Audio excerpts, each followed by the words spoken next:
Bonjour, bonjour tout le monde. Ça va? Les voyous, vous êtes là, j'espère. Salut, salut, salut tout le monde.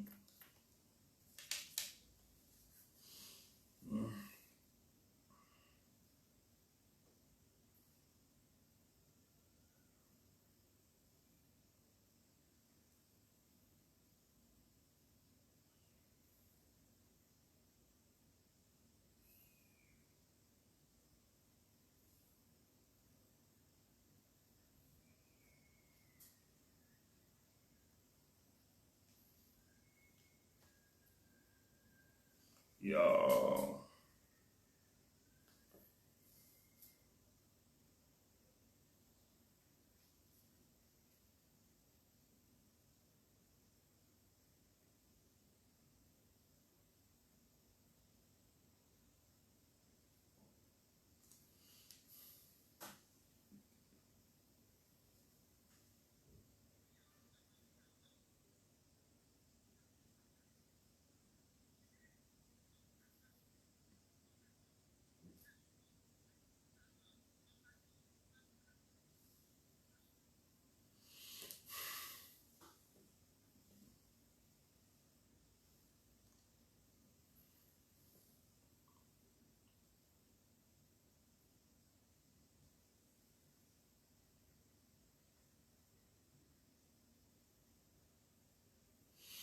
Oh.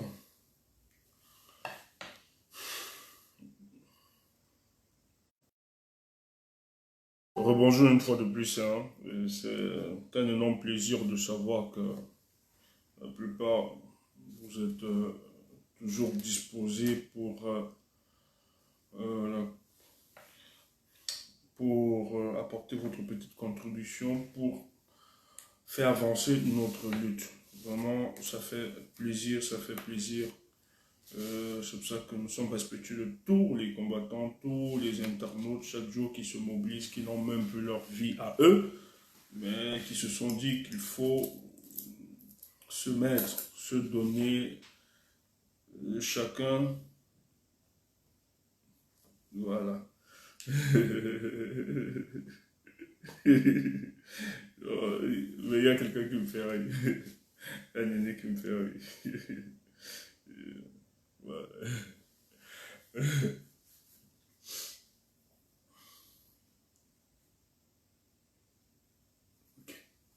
Bon, comme information, ce que je dois d'abord dire, c'est que la marche du 19, ouais, il y a la marche. Vous savez que les marches ont été organisées dans plusieurs villes européennes. Vraiment, en ce qui me concerne, au départ, j'étais de ceux qui pensaient que ça devait être concentré dans une seule ville, donc Paris. Mais nous avons des restrictions à cause de la maladie, la Covid. Voilà, donc les gens ne pourront pas se déplacer. C'est pour ça qu'il a été demandé que dans chaque ville européenne, les gens puissent euh, organiser ces manifestations. Oui, donc pour le cas de Paris, sur Paris, ça va se faire. Ce n'est plus au Paris des droits de l'homme qui était maintenu au départ à Trocadéro. La préfecture a refusé de donner une autorisation pour ce lieu, car ce jour, c'est la journée européenne pour du patrimoine. Donc, il y aura une manifestation là-bas des Européens pour le patrimoine. Donc, ils nous ont dit que c'était impossible parce que les autres avaient déposé déjà une demande dans ce sens-là. Donc, ce qui a été décidé, c'est finalement la place de la Bastille. Nous allons nous retrouver à la place de la Bastille samedi à partir de 11 heures. On doit se retrouver là-bas. Ce sera une marche. Nous allons marcher de la Bastille jusqu'à la place de la République. Donc, 11 heures, rassemblement tous à la place de la Bastille. Voilà, à la place de la Bastille sur Paris, c'est là-bas où on va se rassemblement. Donc, départ, 14 heures, nous allons marcher pour la place de la République. Maintenant, pour d'autres informations, elle vous sera communiquée ce jour. Mais je tiens à préciser que les autres villes, vous avez Bruxelles. Bruxelles, ils vont faire la manifestation devant l'ambassade du Cameroun le 131 avenue Budman, donc pas loin de sa forêt. Donc, c'est le 131 avenue Budman, devant l'ambassade. Et il y a les Allemands aussi qui vont faire pour eux, et tout le monde. Mais moi, je vais beaucoup plus me concentrer sur Paris, parce que nous savons très bien que c'est la seule ville névralgique. Et pourquoi Paris? Vous savez que c'est Paris qui donne les orientations politiques pour le cas du Cameroun. Donc, c'est pour ça que nous, politiquement, nous avons jugé bon d'y être ici. Mais n'empêche, pour ceux qui peuvent effectuer un déplacement, venir sur Paris, veillez, parce que la force du nombre, c'est très important. Et nous devons faire une démonstration, comme nous avons toujours fait, de la force de la mobilisation. Hein. D'ailleurs, nous l'avons toujours réussi. Donc, je demande à tous ceux qui sont sur le territoire français de descendre massivement ce samedi pour cette manifestation. Et j'insiste davantage, pas de polémique, hein. Le lieu a été dit, au départ c'était le Trocadéro, mais ça a été annulé, la préfecture a annulé le Trocadéro parce qu'ils disent que les Européens avaient déjà déposé une demande, il y a une journée, ça va être, il y a une manifestation sur le patrimoine européen, un truc comme ça, donc ils ne pouvaient plus nous octroyer une autorisation pour les parvis de droits de l'homme. Donc nous avons donc jugé bon de nous rassembler à la place de la Bastille à partir de 11 h, j'insiste, 11 h, il ne faut pas faire d'amalgame. 11 h, le seul endroit indiqué c'est 11 h à la place de la Bastille, à partir de 11 h. On commence à se regrouper et la marche est lancée pour 14 h jusqu'à la place de la République. Maintenant, les autres détails, nous allons vous communiquer le jour dit. Mais ne manquez pas, vraiment, la force du nombre. Il faut démontrer que le peuple camerounais, dans sa majorité, surtout vous qui le sortiez tout le temps, parce que la plupart qui répondent à ces appels, je sais, nous sommes conscients des sacrifices, tant financiers, physiques, etc., pour vous y rendre. Donc, on ne paye personne, on n'achète personne de Suran, mais c'est l'amour de la patrie. Et ça prouve combien de fois vous supportez une cause juste et noble pour continuer. Donc, c'est un juste... pour nous de ne pas vous apprécier, de ne pas saluer votre sacrifice. Mais ce sacrifice, comprenez-le, il va payer de son fruit très, très, très bientôt. J'insiste, très, très, très bientôt. Il va payer de son fruit. Alors, pourquoi m'a sorti ce jour? M'a sorti ce jour, je vais entrer par deux axes. Premier axe, c'est sur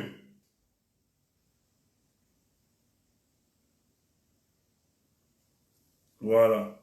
Donc, je vais entrer par deux axes.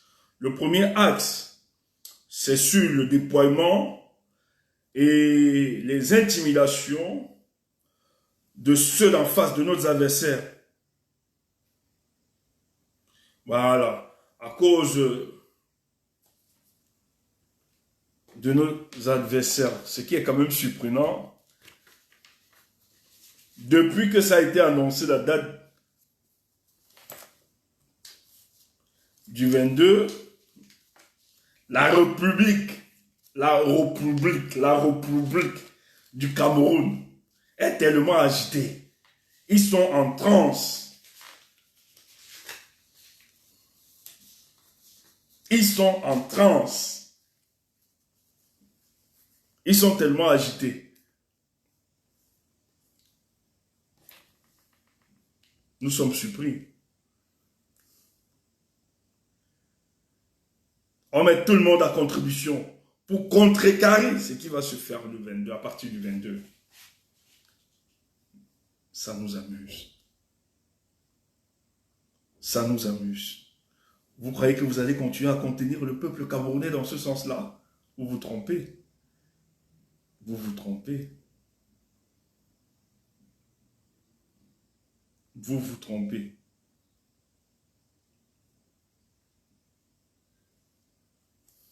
Attendez, hein, je déplace juste certaines informations.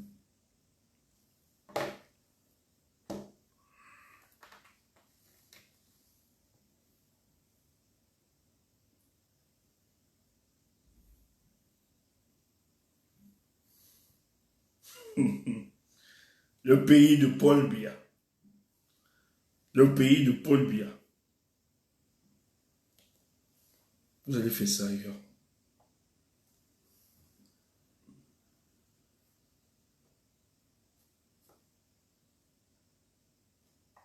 Pas le pays que nous connaissons, qui nous est cher.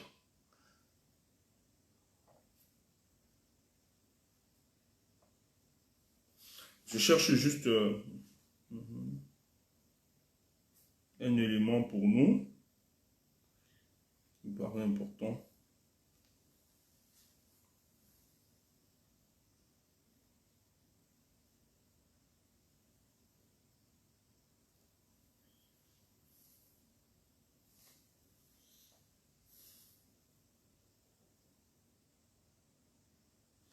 Ok, c'est bon. Ok.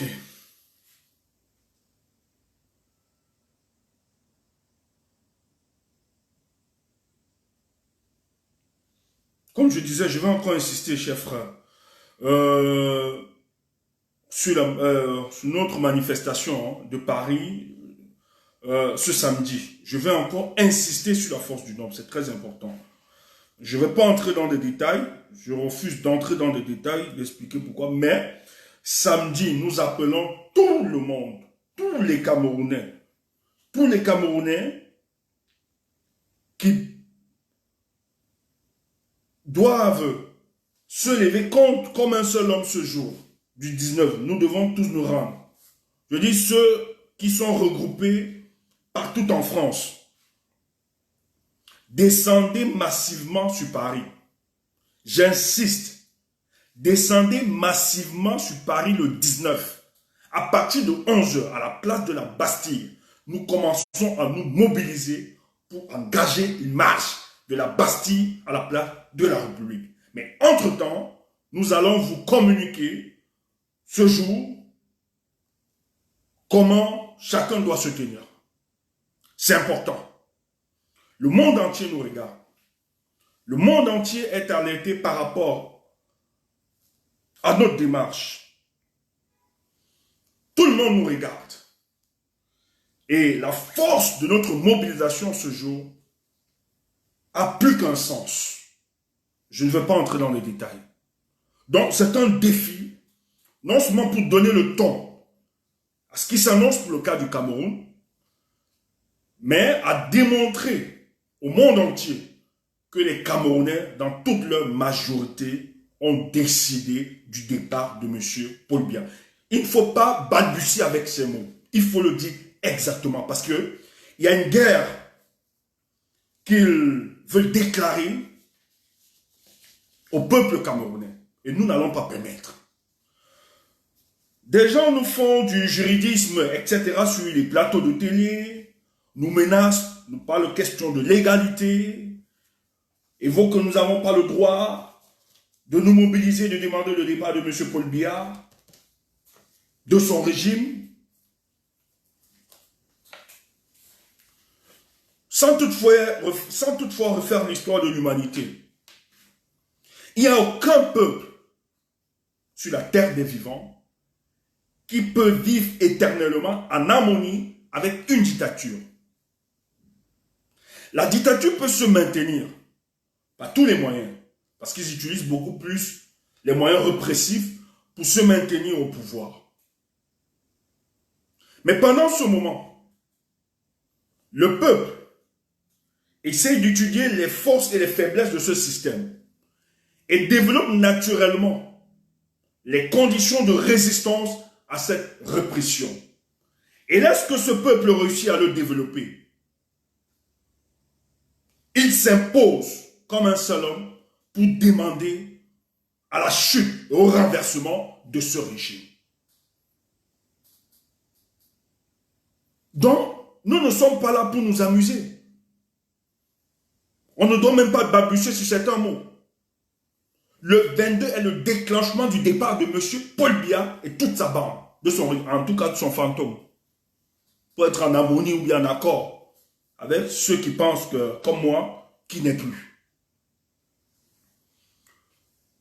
Mais ce jour, Vous le saviez très bien, chers frères, depuis 2018, nous avons démontré, tant sur le plan national que sur le plan international, l'état et les avatars de ce régime qui a échoué sur tous les domaines. Rien n'est plus à démontrer. Et aujourd'hui, ils sont maintenus à cause d'un business, un deal politique sur le plan international, par la France qui estime que pour eux, ils doivent maintenir ce régime parce qu'ils n'ont pas d'autre offre. Même dans le régime de M. Paul Biya, il n'y a personne de ce côté-là qui puisse faire l'affaire pour qu'il y ait véritablement une transition selon eux. Même le gré à gré ne peut pas passer parce qu'il y a beaucoup de luttes et la France est confuse. Mais le peuple ne peut plus accepter que la dévolution du pouvoir, où on nous impose des supplétifs à la tête de notre État, puisse se passer sans l'approbation ou l'onction du peuple camerounais. C'est de ça qu'il est question. Pendant 38 ans, nous avons dénoncé. Pendant 38 ans, nous avons parlé. Nous avons même cru à ce banditisme démocratique des élections qui nous ont imposé. Nous sommes allés à ces élections, croyant même à la petite sincérité de ces élections. Mes chers Camerounais, vous avez constaté tous qu'on ne peut pas battre le régime de M. Biya par les élections. Et ça ne date pas d'aujourd'hui.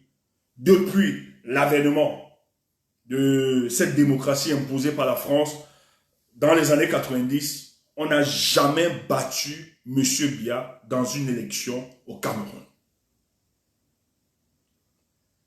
M. Biya a toujours le dernier mot dans ces élections. Et ça a été les mêmes querelles. Tout le temps. En 2018, nous avons eu cette chance, cette occasion. Vous aviez en face de lui des véritables hommes politiques qui ont décidé de l'affronter. Qui, une fois de plus, ont apporté des preuves à la nouvelle génération d'hommes politiques de faire comprendre que aller aux élections, surtout qu'il y a beaucoup de partis politiques qui le savaient, quand vous aviez le parti de Kawala Sipipi, qui elle était dans une démarche depuis, elle dit nous ne pouvons jamais vaincre ce monsieur dans les urnes. Elle s'est abstenue. Mais elle a voulu que la masse critique puisse se former, que les Camerounais comprennent qu'il faut finalement un autre choix pour demander au départ de M. Paul Biya. Et les gens ne vont pas nous refaire l'histoire. Les gens ne vont pas nous enseigner ce que les peuples peuvent mieux exprimer. Lorsqu'un peuple donc se sent bafoué dans son droit, se sent moqué, se sent humilié, être embastillé, le seul recours pour ce peuple, c'est le droit à un soulèvement, le droit à un refus de ce système dont s'éveille notre espoir. Et c'est ce qui se passe. Quand j'entends dire les gens raconter, de nous faire certains juridismes sur les plateaux en nous expliquant qu'il faut être légaliste, il faut respecter les normes. Mais ceux qui nous demandent de respecter la loi, de respecter les normes établies, comment sont-ils incapables de respecter ce qu'on s'est fixé dans notre contrat pour le fonctionnement de notre société? Vous mettez une institution qui doit être en charge des élections au Cameroun. Cette institution, nous avons démontré que les gens ont démissionné nuitamment dans un parti. Parce qu'un parti, lorsque vous adhérez, ça veut dire que vous êtes partisan. Vous adhérez dans un parti, vous partagez l'idéologie, l'esprit de ce parti. Dites que vous démissionnez nuitamment, allez être en charge, responsable dans une institution qui doit être en charge des élections et que vous allez garantir l'impartialité, la neutralité. C'est une fausseté. Il faut expliquer ça aux Camerounais naïfs. On sait très bien que c'est le banditisme. Votre nomination est consécutive à une recommandation, à une démarche claire, imposée par la présidence de la République, qui vous envoie là-bas dans le but de faire gagner le régime en place. Débrouillez-vous, parce que c'est ça le discours. Quand on vous nomme, on vous démissionne nuitamment d'un parti. On vous nomme le matin. Les missions sont claires. Vous allez là-bas, c'est pour donner la victoire du champion Paul Biya. Organisez-vous par l'institution qui est ELECAM devient finalement l'antichambre du RDPC dans le but de faire passer le régime en place. Donc, le jeu est truqué. La Cour qui doit se prononcer pour rendre le verdict des élections, c'est Paul Biya qui nomme.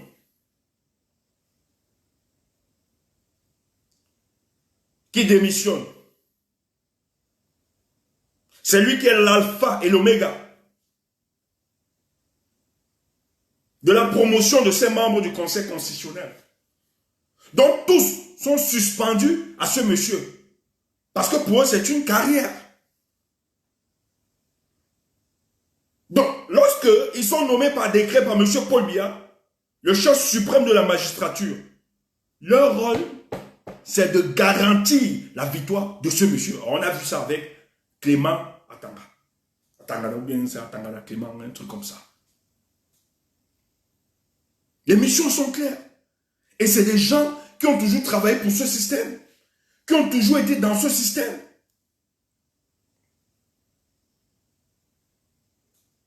Et du jour au lendemain, on veut nous expliquer qu'il y a une certaine impartialité, neutralité au Cameroun.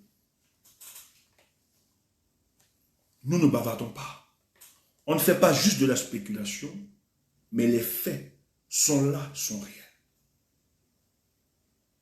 C'est parce que nous avons vu ces faits qu'on s'est dit, est-ce qu'on va continuer, laisser faire cette imposture dans notre État sans que personne se démarque, sans que personne ne se lève? Est-ce qu'on va continuer à regarder cette injustice dans notre société sans rien dire? C'est pour ça que tous, nous nous sommes mobilisés comme un seul homme. On s'est dit, non seulement ceux de la diaspora, mais aussi ceux du pays. Non seulement ceux du pays, mais ceux de la diaspora aussi. Il faut cesser avec ce fonctionnement dans notre État, dans notre pays qui nous est cher. Voilà comment la vague de toutes les contestations au niveau de la diaspora a vu le jour. Parce qu'il s'agissait pour nous de restaurer la dignité du peuple camerounais. On ne peut pas accepter qu'un système puisse ensevelir l'espoir du peuple camerounais, que nous soyons la risée mondiale par rapport aux catastrophiques socio-politiques au Cameroun. Et merci parce qu'il y a des hommes qui se sont démarqués. Il y a des hommes qui se sont dit, ils vont se donner comme des agneaux sacrificiels pour que nous aboutissions à une société meilleure. Et c'est ça notre débat aujourd'hui et notre combat. Mais ce combat n'est pas seulement un combat idéologique ou bien un combat de parole. Mais il faut concrétiser finalement ce que nous disons, affronter la lutte politique. Et nous sommes fiers parce que ceux qui aspirent aux manettes de la République ont compris que pour dégager le régime, le système de M. Paul Biya, il ne s'agit plus de rester dans les couloirs des discours, mais sortir des couloirs des discours pour celle des options, afin de libérer le peuple camerounais. Les Camerounais souffrent. Les Camerounais misèrent. Alors que quand on regarde ce pays, cette Afrique en miniature, qui possède presque tout, un pays envié de tous les pays du monde, par ses voisins, sur le plan continental. Nous avons la qualification des hommes là-bas, déjà prêts à guérir. Un sous-sol. Prêt, un sol prêt. Les eaux. richesses s'y retrouvent dans ce pays. Mais ceux qui gèrent ce pays n'ont pas su, n'ont pas pris, ont refusé, pas qu'ils n'ont pas pris, ils ont refusé de transformer ces acquis en véritables acquis pour que le peuple camerounais puisse en profiter. Mais tout au contraire, ils l'ont distribué en clans, entre eux, s'enrichir, enrichir des clans, des amis, sous le dos du peuple camerounais qui souffre dans sa chair profonde. Et quand on veut parler, on vous dit, il faut la fermer, il faut voter, il faut la boucler, vous n'avez rien dit, il n'y a pas meilleur, pour bien l'excellent panafricaniste qui lutte contre une certaine déstabilisation imaginaire de certaines puissances qui veut mettre en difficulté notre pays.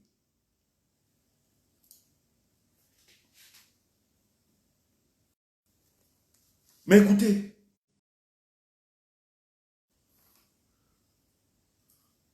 je veux même d'accord que Paul Biya veut lutter contre certaines puissances, qu'il veut à tout prix travestir notre économie.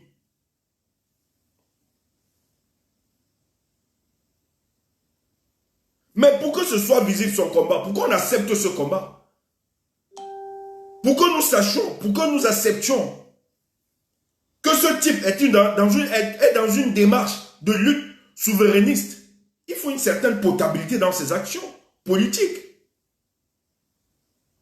Comment vas-tu lutter contre l'impérialisme dont tu estimes que l'impérialisme est un frein au développement humain, au développement des Africains, au développement de notre contrée. Mais en même temps, les valeurs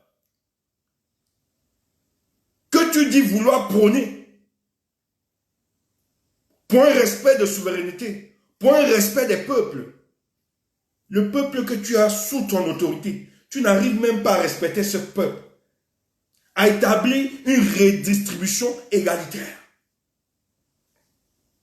L'argent du pétrole, tu puises pour tes grands voyages quand tu sortais encore, parce qu'aujourd'hui là-bas, tu as mis en résidence surveillée au Cameroun, tu n'arrives plus à sortir, il n'y a plus de séjour ou bien de long séjour privé à l'extérieur. Tu as enrichi ta famille, tu as enrichi tes amis. Quand vous êtes malade, vous vous soignez tous en Europe.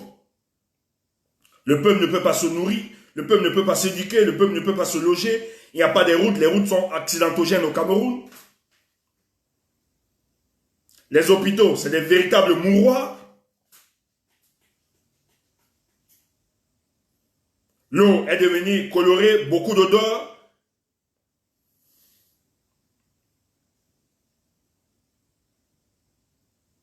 Avec beaucoup d'odeurs, beaucoup de saveurs. L'eau du Cameroun. Pas d'électricité. Alors qu'on a un potentiel de 20 000 mégawatts de potentiel énergétique au Cameroun. Tant sur le plan hydraulique que sur le plan de la biomasse, etc. qu'on pouvait expérimenter. Il n'y a pas. Aucune politique de développement. Tout c'est le banditisme.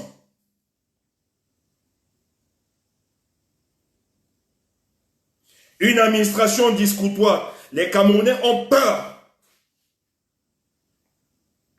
des services publics. Et dans ces services publics, la plupart du temps, c'est la dictature d'une certaine langue. La promotion du tribalisme dans notre société. Beaucoup se prennent pour des dieux. Un climat d'impunité pour tes complices, pour tes amis, pour les bandits autour de toi.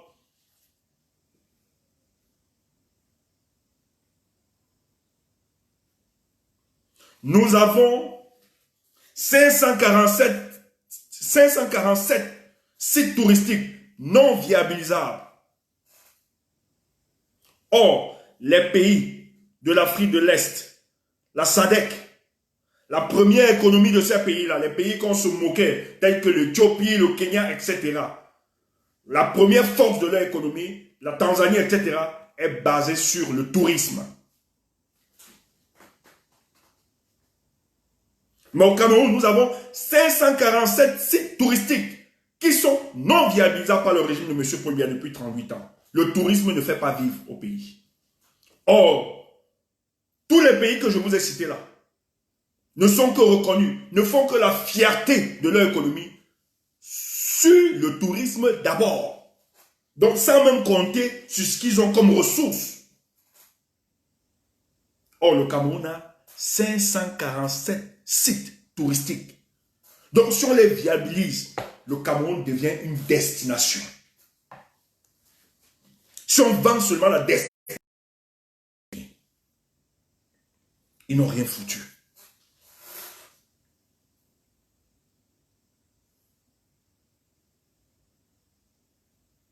Il y a une ONG américaine qui avait fait une étude, j'oublie le nom, peut-être je vais retrouver, qui dit très bien, 15% du sous-sol camerounais, si on donne seulement 15% du sous-sol camerounais, nous donne les infrastructures de base qu'on retrouve au Japon, en Amérique, en France, en Belgique, partout.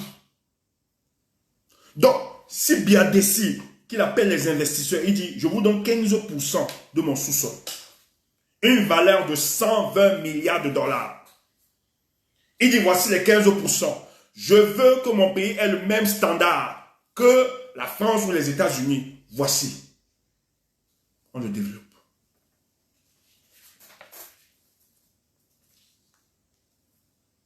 Ils vendent nos forêts. Ils privatisent tous nos terres arabes à des multinationales.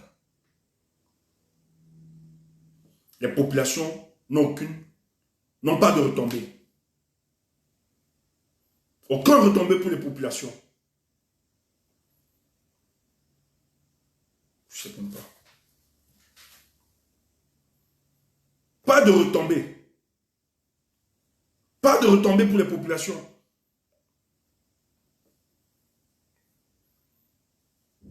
C'est ça l'origine. Mais on demande aux Camerounais de ne pas parler. C'est un Dieu, c'est un père, c'est un ancêtre, on ne parle pas comme ça. Quand vous parlez, on dit les Bamlékés. Les Bamlékés veulent le pouvoir.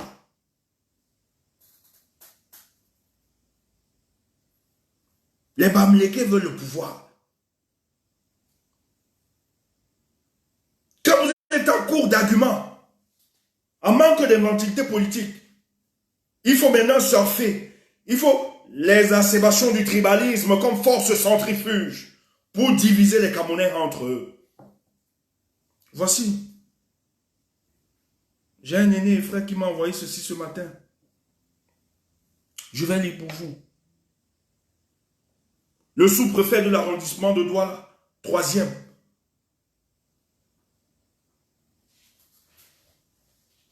Un sous-préfet.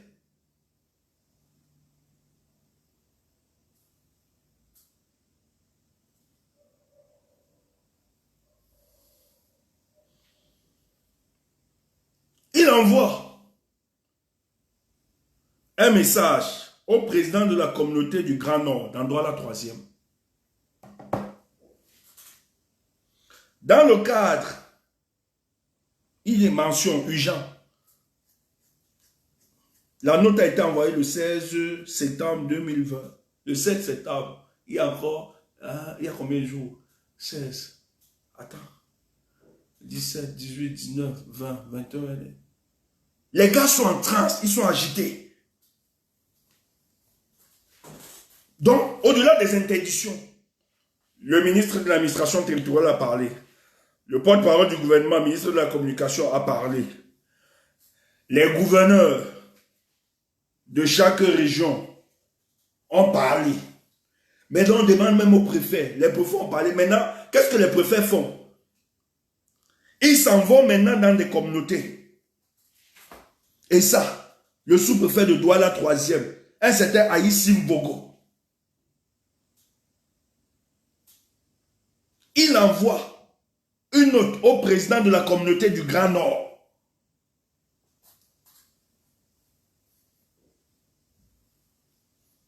Il faut qu'on explique ces choses. Dans le cadre Campagne de sensibilisation des populations arrondissement de Douala 3e. Stop. Encore stop. Ils sont encore venus avec les stops. Honneur de vous demander, stop. Bien vouloir prendre disposition idoine pour accueillir par communauté Grand Nord. Stop. CJN. Stop. Dans son siège social, CCC. Stop. 19 septembre 2020. Les spécialistes de stop vont se réunir samedi. Le sous-préfet descend pour une campagne de sensibilisation à 16 heures. C'est pour ça que Paris doit vibrer. Donc, quand lui sera là-bas,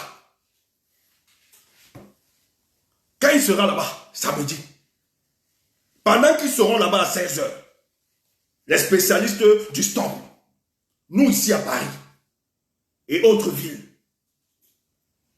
il faut qu'on démontre que le discours a changé, que le combat a pris une autre direction. Donc, ceux qui seront dans la salle pour les écouter doivent avoir honte par rapport à notre mobilisation. C'est pas ça qui est important. Donc, c'est juste rappeler.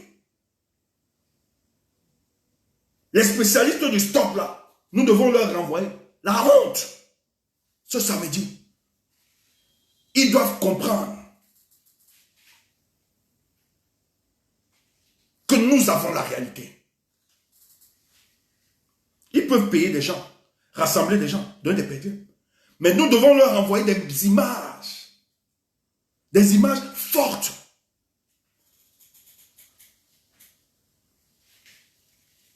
Donc, ils seront en salle là, pour les salades de café de commerce là. Nous, la mobilisation de Paris, parce que le monde entier sera scotché sur cette mobilisation de la diaspora. Parce que lorsqu'on va faire cette mobilisation de samedi, le nombre qu'il y aura, ce sera un message. C'est pour ça que j'insiste et je le dis. C'est bien beau. Mais mon enjeu, c'est samedi sur Paris. On n'est pas sur Paris pour rien. Le 19 doit précéder tout ce qui doit se passer le 22. Et le message, l'Élysée va envoyer des émissaires ce jour. Vous blaguez. Excusez-moi que je boive mon eau.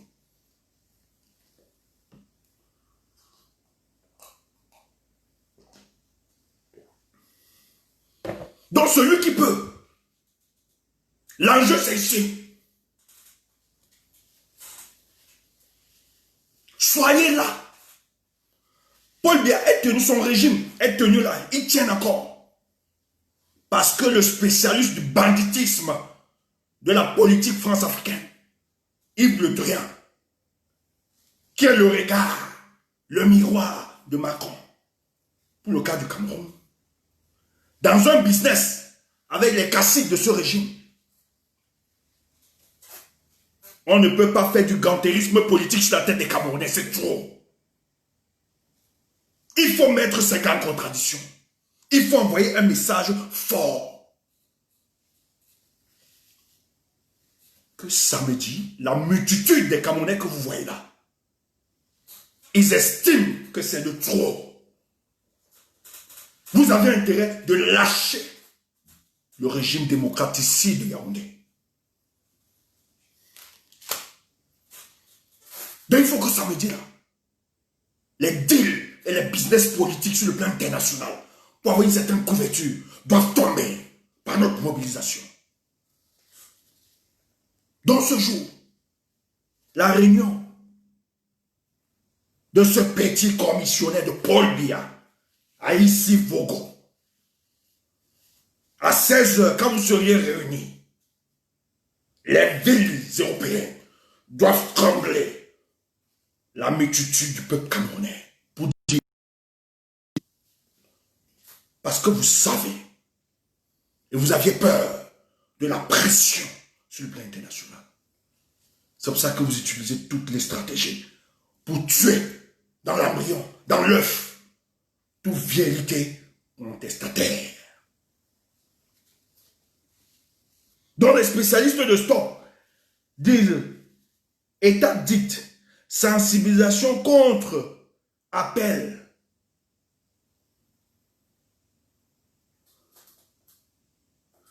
Excusez-moi, je prends cet appel, c'est urgent.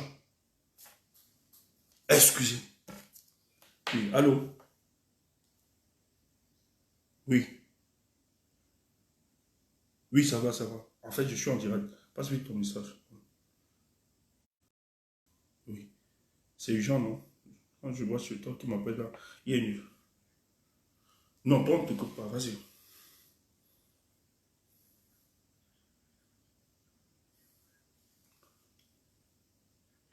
Oui, oui. C'est quoi le problème? Non.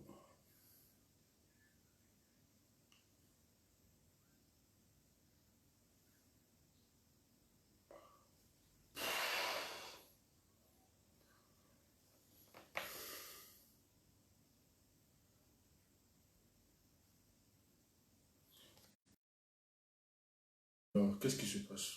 Qu'est-ce qui se passe? Qu'est-ce qui se passe? Non, non, non. Écoute, écoute, écoute, écoute, écoute. Nous ne sommes que des communicants. Non, nous ne sommes. Oui, tu vas m'expliquer après. Nous ne sommes que des communicants. Et lorsque ça vient, moi, je ne sais pas que derrière. Écoute, j'appelle certains responsables. J'appelle. Je ne suis pas. Je ne suis pas. Je suis pas. En tout cas, attends ça. Je vais appeler certains responsables. Attends. Tout à l'heure. Tout à l'heure. Je rappelle.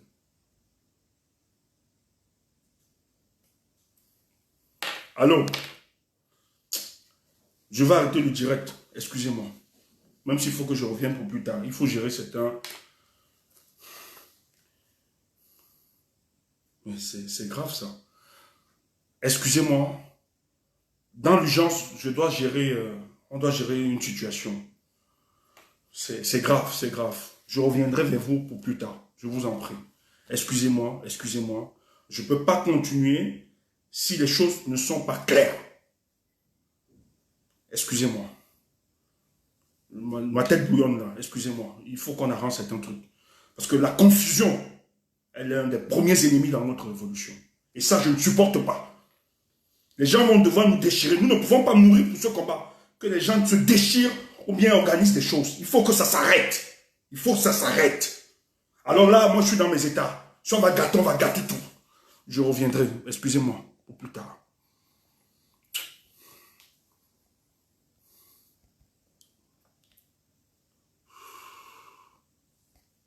Vous voyez, je tourne déjà l'histoire sans...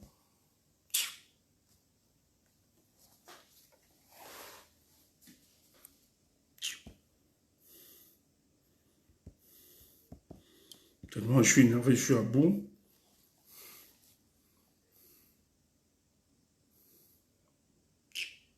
J'aime pas des choses qui me choquent comme ça.